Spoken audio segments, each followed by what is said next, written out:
A morte do prefeito de Santo André, no ABC Paulista, completa 10 anos esta semana. É um crime ainda sem solução.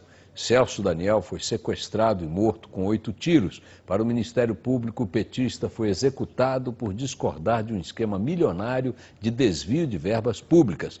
Outras 7 pessoas que tiveram alguma relação com a investigação do crime morreram em circunstâncias misteriosas. Nenhum suspeito de ordenar a execução foi punido até hoje. E esta semana o Ministério Público alertou.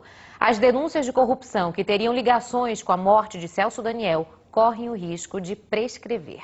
Mas o assassinato de Celso Daniel, então prefeito de uma das principais cidades da Grande São Paulo, acabou se transformando em um dos mais misteriosos crimes da história recente do país. Celso Daniel era um dos mais influentes políticos do Partido dos Trabalhadores. Ele foi o idealizador da campanha que, em 2002, levou o então candidato do PT, Luiz Inácio Lula da Silva, à sua primeira eleição como presidente. O projeto era ter Daniel como um dos ministros do novo governo. Só que a trajetória foi interrompida de maneira violenta. Para o Ministério Público, um assassinato encomendado por um grupo capaz de fazer de tudo para manter um esquema milionário de desvio de verbas na Prefeitura de Santo André. Parte desses recursos estava migrando para o bolso dos integrantes da quadrilha. O Celso Daniel, quando verificou essa situação, ele se opôs à ação da quadrilha e passou a impedir essa ação. A quadrilha se rebelou e decidiram matar ele.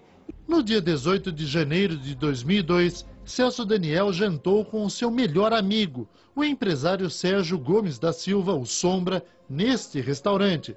Na volta a Santo André, o carro blindado do empresário foi cercado por uma quadrilha armada. Os bandidos levam o prefeito, mas deixam Sombra no veículo.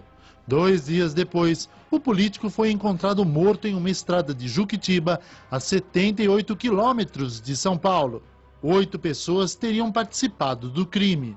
Já o suposto autor dos disparos que mataram o ex-prefeito, Lalo, não soube explicar como o crime aconteceu. E o que é pior, não sabia identificar o homem que lhe garantiu ter matado. Eu abri, então, a página onde estava estampada essa foto e falei, olha, as pessoas que participaram do crime asseguraram que este indivíduo tem alguma participação nesse fato. Ele disse, nunca, jamais, vocês querem me usar para fazer prova contra essa pessoa. Abri o nome da pessoa para ele e falei, olha, absolutamente você não foi a pessoa que executou o prefeito Celso Daniel. O assassinato de Celso Daniel não é o único nessa história que se arrasta há 10 anos. Em volta do caso, outras 7 mortes misteriosas chamam a atenção. Todas as vítimas, de alguma forma, tiveram contato com o crime que vitimou o prefeito de Santo André. Dionísio Aquino Severo foi resgatado de helicóptero de um presídio. Chegou a afirmar que a fuga foi encomendada para que ele pudesse atuar no sequestro e morte de Daniel. Após ser preso, foi morto durante uma rebelião. Sérgio Orelha foi quem escondeu Dionísio após a fuga. Foi encontrado morto carbonizado no porta-malas de um carro. Otávio Mercier, investigador que conversou por telefone com Dionísio quando ele estava na prisão, foi assassinado perto de casa. Irã Moraes Redua é o agente funerário que encontrou o corpo de Celso Daniel. Foi assassinado com 2 tiros.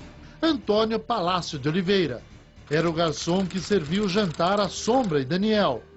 Na fuga, ele, que também pilotava uma motocicleta, caiu, bateu a cabeça e morreu. Paulo Henrique Brito viu a perseguição e a morte do garçom. Acabou sendo assassinado dias depois. Carlos Del Monte, um reconhecido médico legista de São Paulo, atestou que Celso Daniel foi torturado antes de morrer. Disse que sofreu pressões após esse laudo. Foi encontrado morto. Segundo a polícia, se suicidou. Nós não podemos afirmar que todas essas mortes elas têm uma relação direta com o caso de Celso Daniel. O que nós podemos afirmar é que quase todas essas mortes prejudicaram a nossa investigação. Hoje você vai ver a primeira entrevista do irmão da vítima após um exílio na França e a situação dos principais personagens citados nessas investigações. O Ministério Público de São Paulo aponta que há 10 anos Santo André era o principal centro arrecadador de dinheiro irregular para campanhas do PT. Daqui, milhões de reais teriam sido desviados ou cobrados na forma de propina de empresários da cidade. Os desvios dessa quadrilha que nós apuramos aqui chegam a mais de 100 milhões de reais. Celso Daniel, então prefeito de Santo André, participava dos desvios de acordo com os promotores, mas não aceitava que o dinheiro que deveria beneficiar o partido fosse parar no bolso de amigos e secretários. O Celso Daniel guardava dinheiro, sacolas de dinheiro no seu próprio apartamento. Esses recursos que foram vistos dentro do apartamento dele eram também recursos destinados a campanhas eleitorais. Acreditávamos no PT, eu acreditava no PT, meu irmão se empenhou e deu a vida pelo partido, no fim das contas. O PT sempre negou a existência do esquema. Já empresários da cidade afirmaram que davam dinheiro diretamente ao empresário Sérgio Gomes da Silva, o Sombra, apontado como o mandante da morte do prefeito petista. A quebra do sigilo bancário de Sombra mostra depósitos suspeitos nas contas dele. O Ministério Público moveu 2 processos, um sobre o assassinato de Celso Daniel, outro sobre o esquema de desvio de verbas em Santo André.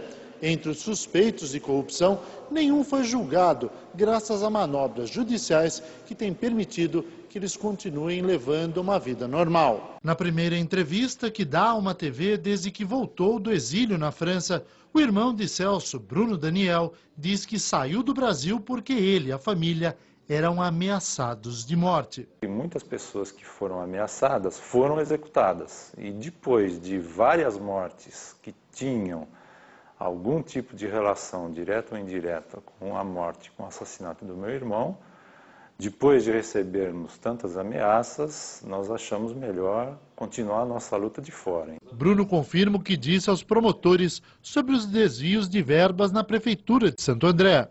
O Gilberto Carvalho, no dia da cerimônia de 7º dia do assassinato do meu irmão, contou ao meu irmão mais velho, João Francisco, e a mim, que havia um esquema de arrecadação de recursos para financiamento de campanhas, e ele próprio levou ao José Dirceu, que na época era presidente do Partido dos Trabalhadores, 1.200.000 no Corsinha preto dele. Os principais personagens dessa história são José Dirceu, ex-presidente do PT, é citado como o homem que recebia o dinheiro desviado da prefeitura. A Procuradoria da República chegou a pedir a abertura de inquérito contra ele, mas o então presidente do Supremo Tribunal Federal, Nelson Jobim, negou o pedido, afirmando que o Ministério Público não podia investigar crimes. A decisão temporária de 2004 ainda não foi julgada pelo STF.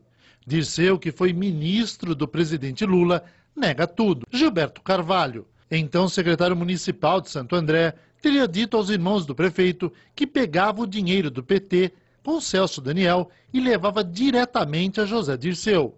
Desmentiu tudo em juízo.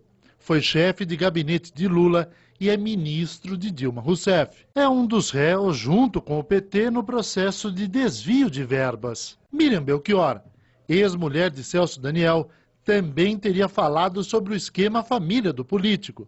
Aos promotores, desmentiu o fato. É ministra de Dilma Rousseff. Sérgio Sombra, acusado de mandar matar Celso Daniel, deve ir a julgamento até o fim do ano. Também não foi julgado pela participação no suposto esquema de desvio de verbas. Permanece em liberdade. Se o prazo for estendido demais, nós já temos 10 anos da morte, a prescrição pode favorecer todos os réus desse processo. Pessoalmente, eu me sinto muito frustrado com isso. Nós temos a esperança de que haja condenações e que a sociedade se mobilize para que fatos como esse nunca mais ocorram. Todos os personagens citados nesta reportagem foram ouvidos pela Band, mas não responderam aos pedidos de entrevista.